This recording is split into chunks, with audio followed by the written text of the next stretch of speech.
विवेक का संबल लें।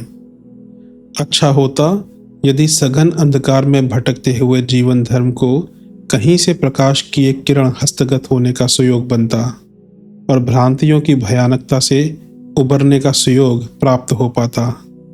अपने संबंध में विचार करने और जो बचा है उसका सही सदुपयोग करके कुछ तो बना लेने का परामर्श प्राप्त होता, पर वह भी कहाँ बन पाता है। कदाचित कहीं से उपयोगी सुझाव उभरता है तो उसे अनसुना कर दिया जाता है, प्रकाश की ओर से मुंह मोड़ लिया जाता है।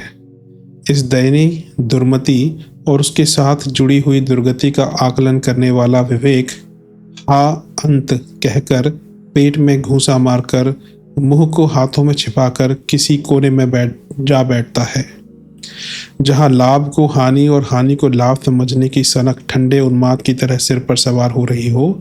वहां कोई करे भी क्या, कहे भी क्या। इस भौंडे संसार में ऊपर से नीचे गिराने का ही प्रचलन है। हर वस्तु ऊपर से नीचे गिरती है। आकाश में विचरने वाली उल्काएं जमीन में आ गिरती हैं। ऊंचाई में उड़ने वाले बादल तक गुरुत्वाकर्षण से खिंचकर जमीन पर आ गिरते और धूल चाटते देखे जाते हैं। आदम हव्वा तक ऊपर से नीचे कूद पड़ते हैं। हिमालय की बर्फ पिघलकर गहरे गड्ढों वाली नदी बनकर ही खारे समुद्र में जा मिलती है, जिसका पानी पशु पक्षी तक नहीं पीते। यही है इस संसार का पतोन्मुख प्रचलन, जिसका अनुसरण करके लोग अधोगामी चिंतन और प्रयास अपनाते हैं। ऐसे ही लोग बड़ी संख्या में पाए और अपने इर्द गिर्द मक्खी मच्छरों की तरह विद्यमान दिखाई पड़ते हैं।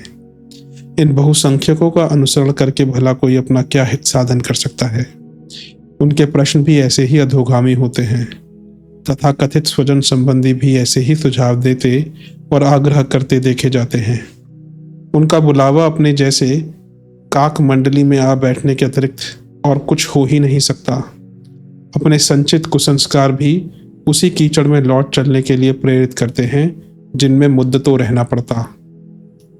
दूसरे अधिकांश लोग भी अंधी भेड़ों की तरह उसी दिशा में बढ़ते चले जा रहे हैं। अपने स्वयं के विषय में भी सोचना चाहिए। अपने स्वयं के भूत, वर्तमान और भविष्य से भी ज्ञान उपलब्ध कराना चाहिए। देखना अधोगामियों को ही नहीं, वरन वायु और अग्नि की तरह ऊपर की दिशा में ही बढ़ने वालों पर भी ध्यान देना चाहिए।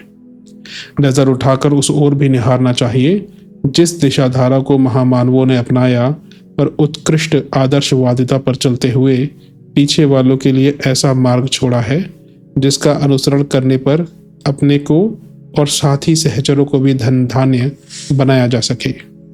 समझदारी यदि साथ दे सके तो इस निष्कर्ष पर पहुंच जाना चाहिए कि पतन से विमुख होकर उत्थान का मार्ग अपना ही श्रेयस्कर है। नाविक अपनी नाव को उसमें बैठे यात्रियों को खेकर इस पार से उस पार पहुंचाता है। उसमें बैठे यात्रियों को खेकर इस पार से उस पार पहुंचाता है। क्या उस स्तर का मनोरथ अपने भीतर नहीं उठ सकता?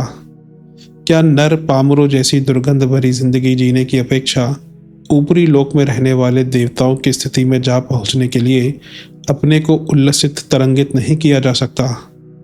क्या इस स्तर की साहसिकता और दूरदर्शिता अपना सकना अपने लिए संभव नहीं हो सकता? यह सब भी अपने ही हाथ की बात है। जिसे अपने भाग्य का निर्माता माना गया है वह उत्थान पतन में से किसी को भी चुन सकता है।